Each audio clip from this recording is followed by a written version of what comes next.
Je suis sûr, Victoria, que vous ne connaissez pas tout le parcours de Roland Courbis, qui va peut-être le conduire une prochaine fois en prison, puisqu'il a été condamné. Il va nous raconter tout ça. Il sort un livre qui s'appelle « Pourquoi mentir ?»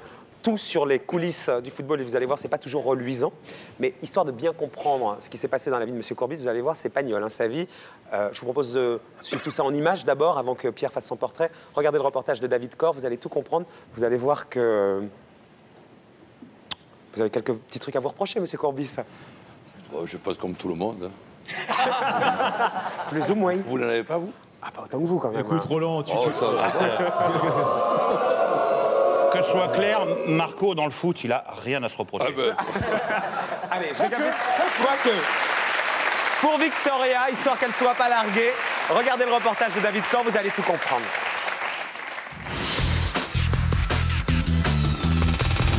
N'en déplaise aux amateurs de tacles virils et de passements de jambes chaloupés, le foot à la sauce Courbis ne se résume pas à l'engagement physique et au beau jeu.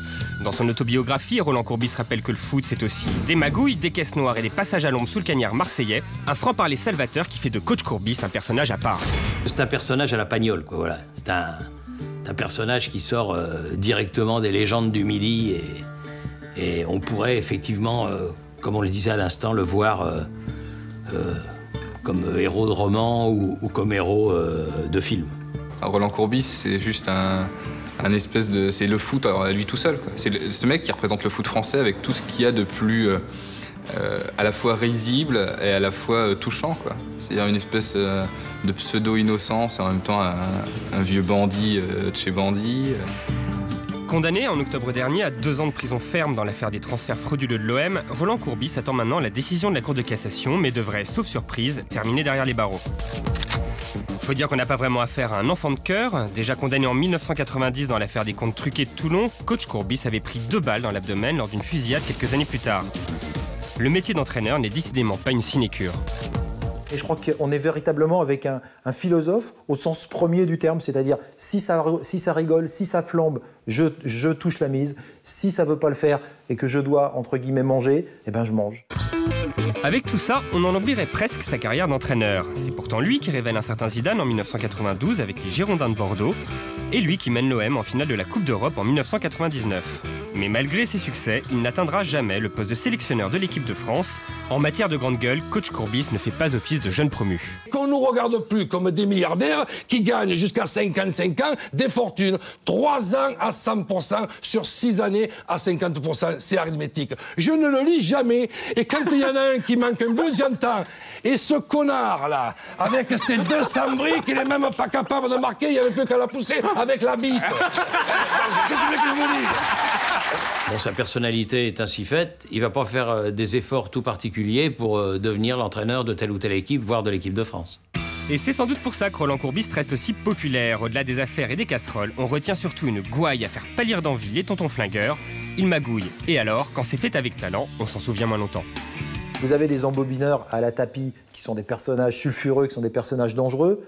Vous avez un embobineur à la sauce Courbis où on ne peut jamais lui en vouloir, quelles que soient les combines ou quels que soient ses travers. On applaudit l'embobineur, condamné à 2 ans de prison.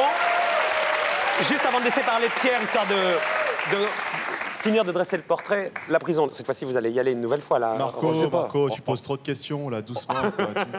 On est en cassation et justement, c'est très difficile, pour ne pas dire impossible, de commenter une condamnation, vous le savez aussi bien que moi. Mais justement, si je suis venu ici, c'est pour parler d'un livre, pas pour parler de ma condamnation uniquement. Et ce livre, c'est pas un problème, ça, Pierre. Alors, tu penses ce que tu veux, je m'en fous. Ce livre, c'est justement parce qu'à un certain moment, j'en ai marre de voir les choses à moitié déformées. Il y a beaucoup de choses vraies et beaucoup de choses déformées. Donc, tout n'a peut-être pas été parfait sur les 20 dernières années, mais quand tu lis ce livre, ce que je suis content, ce que je suis content... Non, mais attends, je te dis. Ce que je suis content, c'est quand je rencontre depuis 3-4 jours des personnes qui me disent « Tiens, on comprend mieux. » Ça ne veut pas dire qu'ils sont d'accord avec tout. Non, mais c'est assez passionnant, le bouquin. On comprend mieux. Tiens, ça, on ne le savait pas. Et donc, ça me permet, non pas de me justifier, mais ça me permet quand même de ternir un petit peu une image avec un nom que je porte. Et si vous permettez, ce nom-là, il a pour moi... Redorer. Non, redorer peut-être, mais ce nom-là, pour moi, je tiens quand même à bien le porter. Et je trouve que sur ces dernières années, il a été un peu trop sali. Alors, vous allez pouvoir redorer le nom de Courbis dans un instant. Répondez-moi quand même à cette question. Et j'ai bien compris que sur l'affaire Dolem, vous ne voulez pas dire plus. D'ailleurs, vous dites que vous ferez un tome 2 du livre sur l'affaire Dolem. Vous dites ça va s'appeler « Foute-moi le camp ». Donc, vous dites qu'il ne sera pas question, vous l'écrivez, il ne sera pas question d'économiser le moindre détail de l'après-OM. Hein. Oui, mais je vous dis, tout ce que vous racontez là-dedans, parce que vous racontez le dopage, vous racontez plein de choses, on va y venir. C'était assez amusant d'ailleurs, le milieu du foot raconté par Courbis, parce que... Milieu du foot. Ah, j'avais mal compris. Vous avez compris quoi? Non, je ne le dirai pas. Vous avez compris quoi, Benoît? Non, je ne sais pas. C'est moi qui écoute mal. C'est moi qui écoute mal. Continuons. Excusez-moi, monsieur Courbis. Courbis, ça. Je dis monsieur Courbis. Ah, c'est moi qui avais mal entendu, pardon. Mais pardon. C'est moi qui avais mal entendu. Continuons. Sur l'affaire de l'OM, hein, la prison, elle est inéluctable. Hein. Non, on est en cassation, donc on verra. Ça vous fait flipper? Ben oui, parce que je pense... Je vais m'en occuper. je pense que ce qui me porte tort, c'est surtout l'affaire de Toulon il y a une vingtaine d'années. Ça, oui. C'est qu'il y a déjà des chants de supporters dans les stades, hein, pour Roland. Hein. Des quoi? Et 1, et 2, et 3 ans ferme. En même temps, sur l'affaire de l'EM, c'est 22 millions d'euros qui auraient été détournés entre 97 et 99 à l'occasion de 15 transferts frauduleux. Donc c'est là-dessus que porte votre condamnation. Ça ne porte pas sur des histoires anciennes. Comment non? Marc, là, on est complètement hors du sujet. Ces chiffres-là, ce sont des additions de montants de transferts. Ce ne sont pas des additions de sommes détournées. Donc ça n'a rien à voir. Bon, vous allez me raconter tout ça dans un instant. Auparavant, Pierre, c'est vous le spécialiste du foot là, ce soir. Oui, voilà. Vas-y, débrouille-toi. Débrouille-toi. Mon petit Roland, on se connaît depuis combien de temps tous les deux? Quinzaine d'années? Oui, minimum. Bon. Pourtant, j'ai pas l'impression de super bien te connaître, et alors encore moins de te comprendre. Déjà, je crois que Marco comprend bien ce que je veux dire. Pourtant, je suis à peu près comme tout le monde dans le foot. Pourtant, le milieu du foot, c'est bien un milieu de langue de pute, parce que quand on parle de Courbis, on entend dire quoi? Voleur, escroc, pourri, mais sympa. Si, mais je peux te couper une seconde. Quand on entend ça, il faudrait un jour qu'on arrive à inviter à une émission comme ici quelqu'un à qui j'ai volé quelque chose. Le fisc, hein? Non, le fisc, je suis en désaccord avec eux. Et 1 million 370 000 euros de redressement fiscal. Oui. Donc on invite un inspecteur du fisc qui vous... et qui est descendu à 95%. Quand même, bon. Donc au départ, je ne sais pas qui est le plus honnête que l'autre. Je ne sais pas. Alors, la suite, Pierre. Bref, on te reconnaît quand même une vraie chaleur humaine, mais ça doit être l'accent de Marseille. C'est-à-dire, on se fait enfler, mais ça fait moins mal, parce que ça fait chantant. Alors, pour les gens qui ne connaissent pas bien le milieu du foot, j'imagine qu'il y en a pas mal d'ici, on peut dire quoi? Que dans ta carrière de joueur, tu as été un solide défenseur, assez rugueux? Oui, une carrière de 14 ans, de joueur moyen, sans grand talent, mais avec une certaine présence, une certaine régularité, on peut dire. Et un entraîneur, comme on dit, charismatique, c'est-à-dire pas vraiment un génie de la tactique, mais un meneur d'hommes. Disons qu'au départ, je fais ce métier pour dépanner pendant 6 mois, et puis depuis 21 ans, je dépanne. Tu dépannes depuis 21 ans, oui.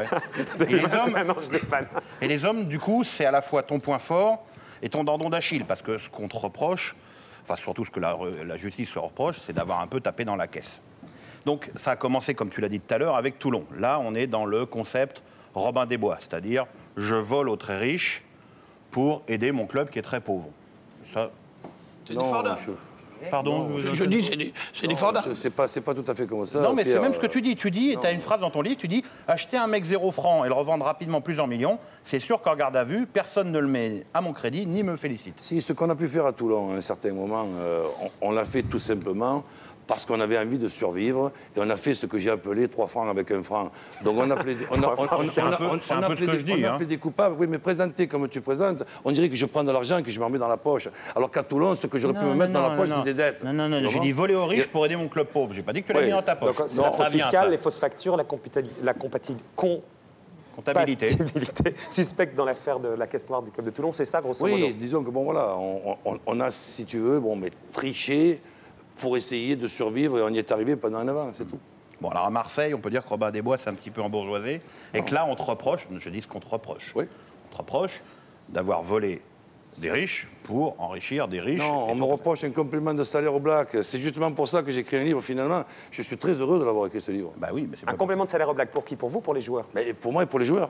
Et pourquoi vous dites les joueurs, ils n'ont pas été au tribunal? C'est pas à moi qu'il faut poser la question. Mais vous êtes en colère que les joueurs n'aient pas été... Vous dites, il n'y a quand même pas une justice pour les joueurs qui ne sont pas à ce procès, et une autre justice pour moi, je ne suis quand même pas assez important pour avoir droit à un code pénal particulier. Mais je n'ai pas pour habitude de me défendre en disant celui d'à côté, il a fait fait pire que moi. Mais je constate qu'il y a certaines personnes avec les mêmes problèmes qui n'intéressent pas la justice, et moi qui intéresse la justice. Je le constate, c'est tout. Mais donc c'était quoi ce truc-là, cet argent en complément au black, pour vous et pour les joueurs? C'est, disons, un complément de salaire qui permet au club français d'économiser les charges. C'est pas... Mais sinon, t'as pensé à te faire des tatouages avant d'aller en prison? Pierre. Enfin bref, que ce soit de ta faute ou pas de ta faute, là tu viens d'être condamné à 2 ans ferme, comme tu l'as dit, tu es en cassation. Et alors moi, je n'ai jamais vu de ma vie un homme prendre 2 ans de prison ferme, sortir content du tribunal. C'est-à-dire qu'il faut quand même aussi que tu n'oublies pas une chose, c'est que je suis condamné dans un premier temps à 5 ans d'interdiction de travailler. Et bon, tout le temps, ce qui m'a déçu un petit peu, parce que ça fait quand même depuis 36 ans que je travaille, et je travaille même beaucoup, et je travaille avec des feuilles de paye, et je travaille du mieux que je peux, sans pour autant faire tout parfait. Et donc, quand je suis condamné à 5 ans d'interdiction de travailler, ben je suis heureux que cette condamnation n'existe plus et que je puisse continuer à faire mon boulot. Maintenant, mes avocats iront négocier avec le juge d'application de peine, de voir quelle sera mon incarcération et quelle sera ma durée. Je ne suis pas venu ce soir pour vous parler de ça. Bon. Enfin bref, pour résumer, on va dire que tu as tous les défauts. T'aimes le foot? C'est fort possible. Oui. Tu aimes le foot, le fric, le jeu, la bonne bouffe, les bons vins, les femmes et les voyous. Eh ben, moi, je dis qu'un mec qui a autant de défauts, il a forcément des qualités. Je te remercie. C'est quoi votre qualité principale, Roland Courbis? Dans le livre, vous dites pourquoi mentir? La franchise, vous diriez ça, c'est la qualité principale? C'est-à-dire, j'ai trouvé que ce titre était intéressant, tout simplement. Bon, je suis né à Marseille. Marseille, il paraît qu'on a inventé le mensonge. Moi, je pense plutôt qu'on est plus blagueur que menteur. On exagère un petit peu pour mettre un petit peu d'humour dans certaines façons de présenter les choses. Je ne sais pas vous, Marc, mais j'ai l'impression que chaque fois que je discute avec quelqu'un et que je parle du mensonge, la personne que j'ai en face n'est jamais menteur. Ne connaît même pas ce que c'est un mensonge et même rajoute « je ne sais même pas mentir ». Mais moi, je suis peut-être différent, mais il m'arrive de mentir, il m'est arrivé de mentir, et il m'arrivera encore de mentir. Parce que des fois, c'est des obligations pour moi de mentir dans une société. Mais si je suis le seul dans cette société à mentir de temps en temps, mais je suis différent. Mais dans le sport, par exemple, vous racontez dans le livre, puisqu'il y a plein d'anecdotes, dans un match Toulon-Grenoble, vous racontez, quand vous êtes à l'époque patron de Toulon, que, vous le racontez noir sur blanc, vous avez acheté les joueurs de Grenoble. Non, lisez-le mieux.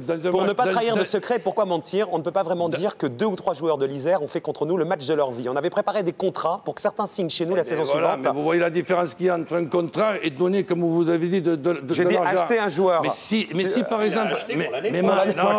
Si vous oubliez le début du film, c'est comme si Benoît, il nous raconte le film, ou que le début. On n'ira pas le voir, le film.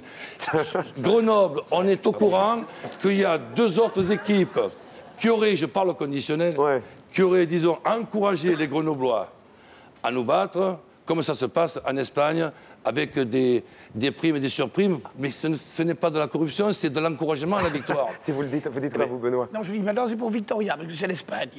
Oui, c'est ça, oui. C'est tombé sur Victoria, là. Comment ça se passe en Espagne, Victoria, les matchs Oui, mais ça, on l'a vu encore en fin de saison dernière, Pierre, tu peux... Bien sûr, on l'a vu. Tu peux l'expliquer. Pierre, explique ce qui s'est passé en Espagne. Je vais attendre qu'il me demande et je vais l'expliquer. Il y a des clubs qui encouragent d'autres clubs à gagner à la fin de Mais c'est même monnaie courante. C'est monnaie courante. Mais qu'est-ce que t'en sais? Il n'y a même plus de foot en Belgique. Mais il n'y a plus de... Ah, mais ça, c'est vrai, oui.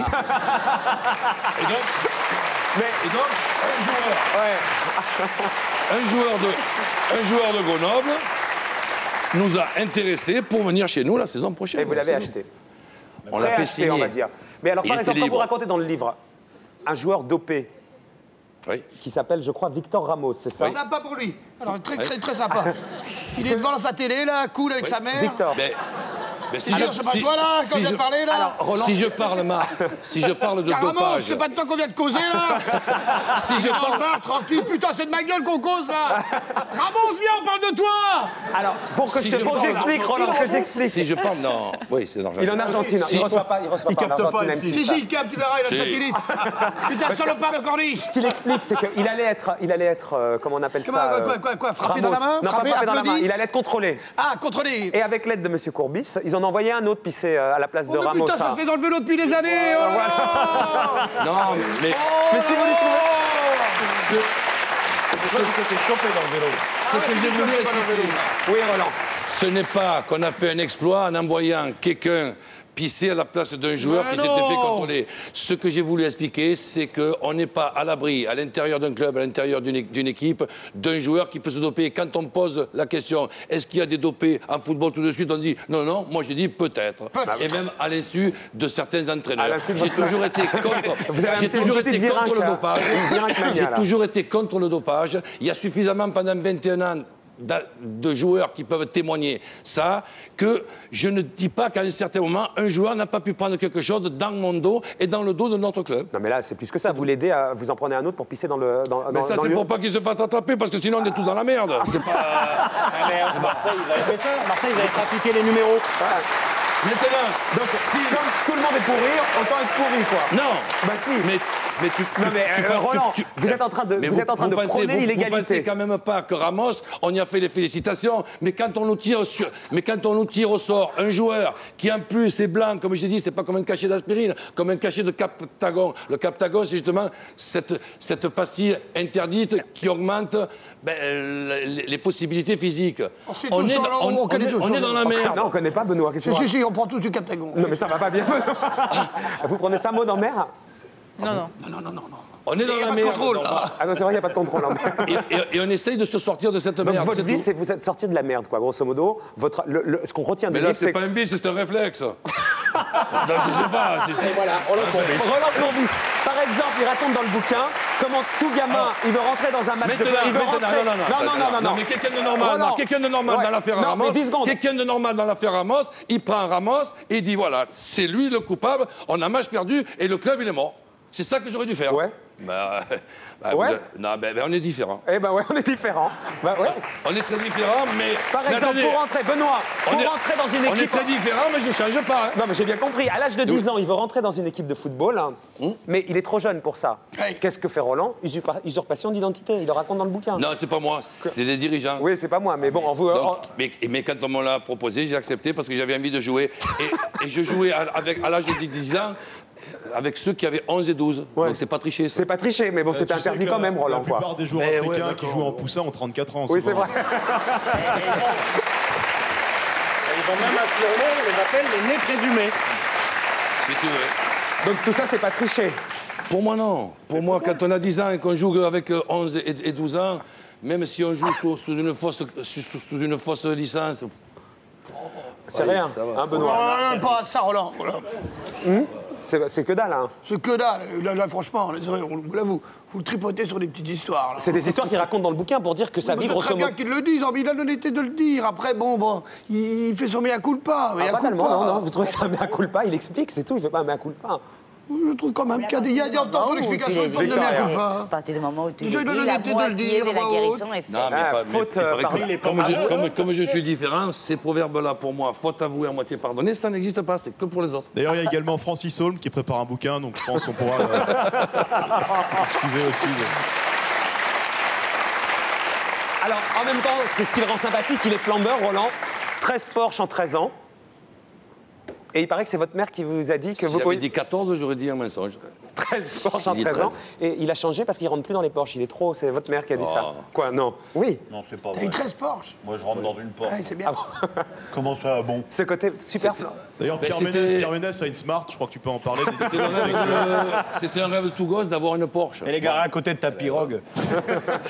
J'ai eu la chance de pouvoir me payer une Porsche. Je me suis payé une Porsche et je me suis payé une tous les ans pendant 13 ans. Aujourd'hui, vous êtes blindé, Roland. Dites, vous qui connaissez bien le foot, c'est quoi la... blindé? Financièrement? Non, que des emmerdes. Quoi, que des emmerdes? Pierre, c'est quoi la réalité? Il a beaucoup d'emmerdes quand même, là, ça fait quand même pas mal d'années. Mais est-ce qu'il en a un peu planqué? Mais j'habite pas avec lui, moi. Comme je l'ai dit au début, je le connais pas, donc... Enfin, je le connais pas. Je pense que quand même, au niveau avocat, ça a dû commencer à coûter bon bec. Bon, je pense pas qu'il y a peut-être quelques paradis fiscaux, rêve de 3 barres de chocolat, mais enfin... Quelques paradis fiscaux? Il sourit, là, sur les paradis fiscaux, monsieur Courbis, ça. Non, mais tu peux demander la nationalité belge, ça marche pas mal en ce moment. C'est vrai, Benoît? Non, ça marche pas des masses, non. Vous voulez pas... Non, nous, on s'est fait éliminer aux éliminatoires de la Coupe du Monde pour ne pas payer les maillots. Alors, je crois que c'est pas le bon endroit. L'histoire de Roland est dans le livre. Comment vous dites? Pour qu'on ait une idée juste de vous-même, au moins qu'on sache quand vous truandez, on sait exactement la réalité du mensonge. Non, je pense que bon, on le lit ce livre si on a envie, et à la fin du livre, ben, je pense qu'on apprend beaucoup de choses et on comprend beaucoup de choses. C'est la réaction que j'ai depuis 3-4 jours avec les gens qui l'ont lu et ça me fait énormément plaisir.